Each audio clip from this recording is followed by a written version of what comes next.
మరి కేటీఆర్ గారు క్యారెక్టర్ గురించి మరి వారి గతంలో వారు చేసినటువంటి కార్యక్రమాల గురించి మహిళల మీద వారికి ఉన్నటువంటి మరి చులకన భావం గురించి మాట్లాడుతూ మరి ఆయన నన్ను రెచ్చగొట్టే విధంగా మాట్లాడినప్పుడు నేను భావోద్వేగానికి లోనై మరి కొన్ని ఆయన మీద నేను విమర్శలు చేయాల్సిన అవసరం వచ్చింది.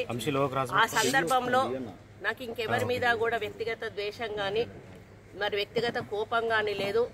అనుకోని ఆ సందర్భంలో ఒక కుటుంబం మాట నేను తీయడం ఏదైతే ఉందో అది అనుకోకుండా నా నోటి నుంచి జరగడం జరిగింది. ఆ తర్వాత వారి ట్వీట్ చూసిన తర్వాత నేను కూడా చాలా బాధపడ్డాను. ఎందుకంటే ఏ విషయంలో నేనైతే బాధపడతా ఉన్నానో ఆ విషయంలో నేను ఇంకొకరిని నొప్పించాను అని తెలిసి రాత్రి వెంటనే మరి దాన్ని వెనక్కి తీసుకుంటూ నేను ట్వీట్ చేయడం జరిగింది. కాబట్టి నాకు జరిగిన అవమానం నేను పడ్డ బాధ ఇంకొకరు పడకూడదు అనేటువంటి ఒక ఆలోచనతోటి నేను బేషరతుగా దాన్ని వెనక్కి తీసుకోవడం జరిగింది. కానీ కేటీఆర్ విషయంలో మాత్రం తగ్గేది లేదు. ఆయన తప్పనిసరిగా క్షమాపణ చెప్పాల్సిన అవసరం ఉంది. ఆయనే చేసేదంతా చేసి ఈరోజు నన్ను క్షమాపణ చెప్పాలి అని డిమాండ్ చేయడం ఏదైతే ఉందో మరి దొంగ దొంగ అని తనే దొంగ దొంగ దొంగ అని అరిచినట్టుగా ఉంది.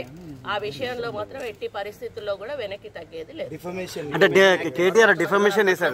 దానికి ఎట్లా పోవాలో మేము లీగల్ గా ప్రొసీడ్ అవుతాం. మరిన్ని వీడియోస్ కోసం ఛానల్ ని సబ్స్క్రైబ్ చేయండి. లేటెస్ట్ అప్డేట్స్ కోసం వాట్సాప్ ఛానల్ ని ఫాలో చేయండి. అండ్ లింక్ డిస్క్రిప్షన్ లో ఉంది.